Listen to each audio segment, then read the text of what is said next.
اعوذ باللہ من الشیطان الرجیم بسم اللہ الرحمن الرحیم ان هذا القرآن یقص علی بنی اسرائیل اکثر الذی هم فیہ یختلفون، یقیناً یہ قرآن بیان کر رہا ہے کھول کر بنی اسرائیل پر اکثر وہ چیزیں جس کے بارے میں وہ اختلاف کرتے رہے ہیں۔ یعنی جو زمانہ گزرا، 2000 برس گزر گئے جب تورات نازل ہوئی تھی، اصل کتاب گم بھی ہو گئی، پھر ان کے ہاں روایات، یہ امت روایات میں کھو گئی، اس طرح کے بہت سے معاملات جو آ گئے، قرآن نے آ کر ہر چیز کو کھول دیا ہے، واضح کر دیا ہے، ہر حقیقت منکشف ہو گئی ہے۔ وَإِنَّهُ لَهُدًى وَرَحْمَةٌ لِّلْمُؤْمِنِينَ، اور یقیناً یہ قرآن ہدایت ہے اور رحمت ہے اہل ایمان کے حق میں۔ ان ربک یقضی بینہم بحکمہ، اللہ تعالیٰ ان کے مابین فیصلہ کرے گا اپنے اختیار سے۔ وہو العزیز العلیم، اور وہ زبردست ہے اور سب کچھ جاننے والا۔ فتوکل علی اللہ، تو اے نبی آپ توکل کیجئے اللہ پر۔ انک علی الحق المبین، یقیناً آپ تو حق پر ہیں، آپ کا موقف صداقت پر مبنی ہے، آپ جو بات کہہ رہے ہیں وہ 100% درست ہے، بالکل روشن اور کھلا حق ہے آپ کا، جو جس پر آپ کا موقف ہے۔ انک لا تسمع الموتى، لیکن آپ مردوں کو نہیں سنا سکتے، یعنی یہ کہ ان کی اکثریت مردہ ہو چکی ہے، روحانی طور پر مردہ۔ یہ زندہ ہے لیکن یہ حیوانی طور پر زندہ ہے، روحانی طور پر مردہ ہے، ان کے دل مر چکے ہیں۔ مجھے ڈر ہے دل زندہ تو نہ مر جائے، کہ زندگانی عبارت ہے تیرے جینے سے۔ یہ دل زندہ اگر دل مر گیا ہو اندر سے، یعنی روح اندر سے مر چکی ہو، دفن ہو گئی ہو دل کے اندر، اور یہ تعزیہ ہے جو چل رہا ہے، انسان ایک مردہ، اس کے اندر روح جو ہے وہ ابو جہل ہے یا ابو لہب ہے، تو آپ انہیں مردہ سمجھیں، زندہ نہ سمجھیں۔ وما انت انک لا تسمع الموتى، آپ سنا نہیں سکتے مردوں کو، ولا تسمع الصم الدعاء، اسی طریقے سے بہروں کو آپ اپنی بات، اپنی دعوت یا اپنی پکار جو ہے وہ سنا نہیں سکتے۔ اذا ولوا مدبرین، جبکہ وہ بہرے جو ہے پیٹھ موڑ کر چل بھی دیں۔ اب بہرا ہو تو اسے کچھ آپ اشاروں وغیرہ سے سمجھا سکتے ہیں، اس لیے کہ وہ آنکھ تو اس کی ہے، لیکن یہ کہ اگر وہ پیٹھ موڑ کر چل بھی دیا ہے، بہرا بھی ہے، تو اب آپ کس طریقے سے اس کو کچھ سمجھائیں گے؟ وما انت بہادی العمی عن ضلالتہم، اور نہ ہی آپ ہدایت دے سکتے ہیں اندھوں کو، عن ضلالتہم، ان کی گمراہی سے بچا سکتے ہیں۔ ان تسمع الا من یؤمن بآیاتنا، آپ تو بس سنا سکتے ہیں، نہیں سنا سکتے آپ مگر صرف ان کو جو ایمان رکھتے ہیں ہماری آیات پہ، فہم مسلمون، اور وہ اسلام کی روش اختیار کرتے ہیں، فرما برداری کی روش اختیار کرتے ہیں۔ وَإِذَا وَقَعَ الْقَوْلُ عَلَيْهِمْ، اور جب ان پر ہماری بات جو ہے واقع ہو جائے گی، اخرجنا لہم دابۃ من الارض، پھر ہم نکالیں گے ان کے لیے زمین سے ایک جانور، تکلمہم، جو ان سے کلام کرے گا، ان الناس کانوا بآیاتنا لا یوقنون، کہ لوگ ہماری نشانیوں پر یقین نہیں رکھتے تھے۔ یہ قیامت کی علامات میں احادیث میں تفصیل سے آئی ہے کہ جو آخری علامات ہیں، جبکہ سورج جو ہے مغرب سے طلوع ہوگا، اور اس کے بعد ہی یہ ہے کہ کوہ صفا جو ہے اس کے پاس وہ پھٹے گا اور اس میں سے ایک جانور برآمد ہوگا۔ احادیث سے یہی معلوم ہوتا ہے، واللہ اعلم۔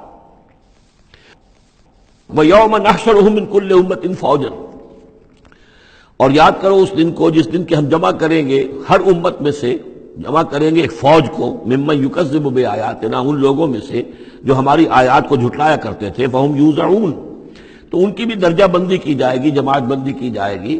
کوئی بہت سخت تھا، کوئی ذرا نرم تھا، کوئی استہزاء بھی کرتا تھا، کوئی صرف انکار کرتا تھا، تو یہ مختلف لوگ تھے، مختلف درجے ہیں۔ نہ ہر زنستو، نہ ہر مرد خدا پنجنگوش یکساں نہ کر، تو یہ تو ہوتا ہے، نہ مومنین سارے ایک درجے کے تھے اور نہ کفار اور مشرکین سب ایک درجے کے تھے۔ حتی اذا جاؤ، جب کہ وہ آ جائیں گے، قالا، تو فرمائے گا اللہ تعالیٰ، اکذبتم بآیاتی، آپ لوگوں نے میری آیات کو جھٹلایا تھا، ولم تحیطوا بہا علما، اور اس کو سمجھ نہیں پائے تھے، اس کے علم کا احاطہ نہیں کر پائے تھے، ام ماذا کنتم تعملون، یا کیا کر رہے تھے، یعنی کیا واقعتاً سمجھ میں نہیں آیا تھا، یا سمجھ میں تو آ گیا تھا، لیکن یہ کہ تم نے اپنی ہٹ دھرمی کی وجہ سے، اپنے تعصب کی وجہ سے، عصبیت کی وجہ سے، ضد کی وجہ سے، یہ ہے جو سوال کیا جائے گا۔ قالا کذبتم بآیاتی، کیا تم نے جھٹلایا میری آیات کو، ولم تحیطوا بہا علما، تم اس کے علم کا احاطہ نہیں کر سکے تھے، سمجھ نہیں سکے تھے، حقیقت تم پر منکشف نہیں ہو سکی تھی۔ ام ماذا کنتم تعملون، یا کیا کر رہے تھے تم لوگ۔ وَوَقَعَ الْقَوْلُ عَلَيْهِمْ بِمَا ظَلَمُوا، اور وہ وقت جو بات ہے ان کے اوپر واقع ہو جائے گی ان کی شرارت کی وجہ سے، فَهُمْ لَا يَنطِقُونَ، اور وہ خاموش رہ جائیں گے، بات نہیں کریں گے، کیا جواب دیں؟ بات تو یہ ہے کہ حق تو واضح ہو گیا تھا، ان کے دل نے گواہی دے دی تھی، وَاسْتَيْقَنَتْهَا أَنفُسُهُمْ، ان کے دلوں نے گواہی دے دی تھی۔ لیکن یہ کہ اپنی ضد، اپنا جو ہٹ دھرمی تھی، تعصب تھا، اس کی وجہ سے نہیں مانا۔ الم یروا انا جعلنا اللیل لیسکنوا فیہ، کیا یہ دیکھتے نہیں کہ ہم نے بنایا ہے رات کو کہ وہ اس میں سکون حاصل کریں، چین حاصل کریں، آرام کریں، والنہار مبصرا، اور ہم نے بنا دیا ہے دن کو کہ وہ دیکھنے کی آنکھیں اس میں جو انسان دیکھ سکتا ہے روشن ہوتی ہے، دیکھنے کے لیے دن بنایا ہے تاکہ وہ بھاگ دوڑ کریں اپنی معاشی جدوجہد کے لیے۔ ان فی ذلک لآیات لقوم یؤمنون، یقیناً اس میں نشانیاں ہیں ان لوگوں کے لیے جو ایمان رکھتے ہیں۔ ویوم ینفخ فی الصور، اور جس دن سور میں پھونکا جائے گا، ففزع من فی السماوات ومن فی الارض الا من شاء اللہ، تو گھبرا جائیں گے، گھبرا اٹھیں گے۔ یہ وہی نقشہ ہے جو سورہ حج کی پہلی آیت میں ہے، یا ایھا الناس اتقوا ربکم ان زلزلۃ الساعۃ شیء عظیم یوم ترونھا تذہل کل مرضعۃ عما ارضعت وتضع کل ذات حمل حملها وتری الناس سکارى وما هم بسکارى ولکن عذاب اللہ شدید۔ ففزع من فی السماوات ومن فی الارض، جو بھی زمین میں ہوں گے، آسمان میں ہوں گے، سب گھبرا جائیں گے، الا من شاء اللہ، سوائے ان کے جو اللہ چاہے۔ ظاہر بات ہے کہ آسمان میں فرشتے بھی ہیں، یہ فضا جو ہے یہ ان کے لیے تو نہیں ہے، لیکن یہ کہ عام جو ہے گھبراہٹ طاری ہو جائے گی۔ وَكُلٌّ أَتَوْهُ دَاخِرِينَ، اور وہ سب کے سب پھر اس کے خدمت میں حاضر ہو جائیں گے عاجزی کے ساتھ، پوری طریقے سے سر جھکائے ہوئے۔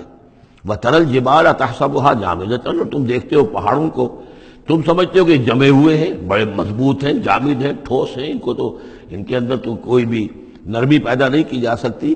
وَهِيَ تَمُرُّ مَرَّ السَّحَابِ، اور اس دن وہ چلیں گے ایسے جیسے کہ بادل چلتے ہیں، اور بادل کے چلنوں کا اب ہمیں اچھا اندازہ ہے۔ تقریباً ہر ہی شخص نے یہاں پہ جو بیٹھا ہے کبھی نہ کبھی تو سفر کیا ہے ہوائی جہاز کا، تو کیسے وہ چل رہے ہوتے ہیں، ان کے اندر جو ہے کوئی رکاوٹ نہیں ہے، جہاز نکلتا ہے اور ان کو چیرتا ہوا چلا جاتا ہے۔ تو وہی تمر مر السحاب، وہ تو چلیں گے اس وقت، اڑ رہے ہوں گے، ان کے جو ریک بنا دیے جائیں گے اور پھر وہ چل رہے ہوں گے۔ صنع اللہ الذی اتقن کل شیء، یہ تو اللہ کی کاریگری ہے، اس کی صنعت ہے، اس کی صنائی ہے، جس نے ہر شے کو محکم کیا ہے۔ اس نے اس وقت ان کو اس شکل میں رکھا ہوا ہے۔ یہ معلوم ہوتا ہے کہ چٹان ہے سخت ترین، اس کو کہیں ہلانا ممکن نہیں ہے، یہ تو گڑے ہوئے ہیں پکے، لیکن یہ کہ ایک وقت آئے گا اللہ تعالیٰ کے حکم سے کہ یہ ایسے چلیں گے، یہ پہاڑ جو ہے روئی کے گالوں کی طرح ہو جائیں گے، یہ بادلوں کی طرح ہو جائیں گے، دھلکی ہوئی اون کے مانند ہو جائیں گے۔ انہ خبیر بما تفعلون، وہ یقیناً باخبر ہے اس چیز سے کہ جو تم کر رہے ہو۔ من جاء بالحسنۃ فلہ خیر منہا، جو کوئی بھی نیکی لے کر آئے گا تو اس کو اس سے بہتر ملے گی، 10 گنا ملے، 700 گنا ملے، لیکن بہرحال اس سے بہتر ملے گی۔ وَهُم مِّن فَزَعٍ يَوْمَئِذٍ آمِنُونَ، اور وہ اس دن کی جو گھبراہٹ ہوگی اس سے امن میں رکھے جائیں گے۔ ایک تو یہ کہ قیامت کا جو معاملہ، اس سے پہلے میں آپ کو بتا چکا ہوں، وہ احادیث سے معلوم ہوتا ہے کہ اس زلزلۃ الساعۃ سے بہت پہلے تمام اہل ایمان کو بڑے سکون کی موت جو ہے اللہ تعالیٰ عطا کر دے گا، انہیں وہ اس فزع یومئذ، اس دن کے اس گھبراہٹ سے اللہ تعالیٰ اہل ایمان کو بچا لے گا۔ تو وَهُم مِّن فَزَعٍ، اب یہ ہو سکتا ہے کہ اس سے آگے اب قیامت کا بعث بعد الموت کا دن اور ہے، ایک ہے وہ دن کہ جب کہ اس میں یہ ساعت آئے گی، اِنَّ زَلْزَلَةَ السَّاعَةِ شَیْءٌ عَظِیمٌ، ایک ہے قیامہ، بعث بعد الموت کے بعد جب میدان حشر میں ہوں گے، وہاں بھی لوگ گھبرائے ہوئے ہوں گے، لیکن وہاں پر بھی اللہ تعالیٰ اہل ایمان کو اس روز کی گھبراہٹ سے بھی بچا لے گا۔ وَمَنْ جَاءَ بِالسَّیِّئَةِ، اور جو کوئی لے کے آئے گا بدی اور برائی، فَكُبَّتْ وُجُوهُهُمْ فِي النَّارِ، تو اوندھے کر دیے جائیں گے ان کے منہ آگ میں۔ هَلْ تُجْزَوْنَ إِلَّا مَا كُنتُمْ تَعْمَلُونَ، کہہ دیا جائے گا کہ تمہیں وہی کچھ دیا جا رہا ہے بدلے میں جو تم عمل کر کے لائے ہو، تم پر کوئی زیادتی نہیں ہے۔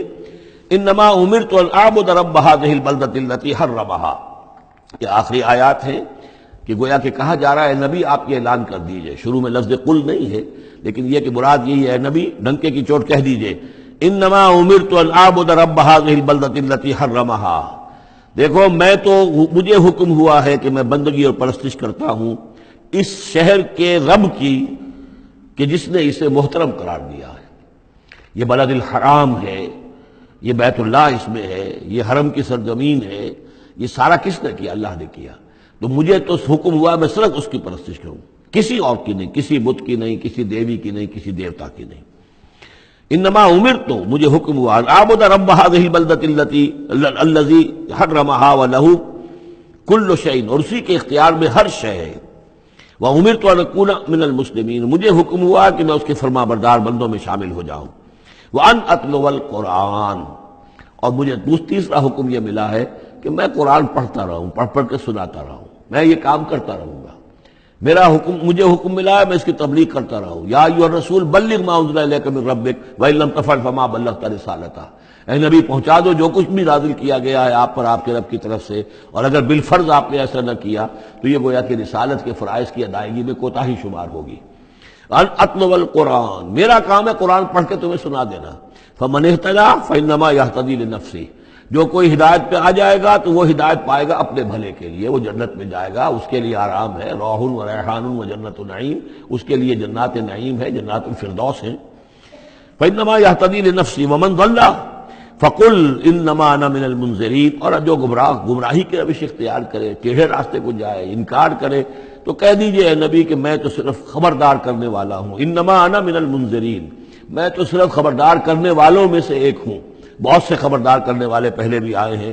وقل الحمدللہ، اور کہہ دیجئے بالآخر، جیسے ہوتا ہے آخر دعوانا ان الحمدللہ رب العالمین، اسی انداز میں اس سورہ مبارکہ کا اختتام ہو رہا ہے. وقل الحمدللہ، اور کہہ دیجئے کہ کل حمد کل شکر اللہ کے لیے ہے. سیریکم آیاتہ فتعرفونہا، ان قریب وہ تمہیں اپنی آیات دکھائے گا ایک کے بعد ایک، پھر تم پہچان لوگے اس کو. وما ربک بغافل عما تعملون، اور آپ کا رب غافل نہیں ہے ان چیزوں سے کہ جو یہ کر رہے ہیں. صدق اللہ العظیم.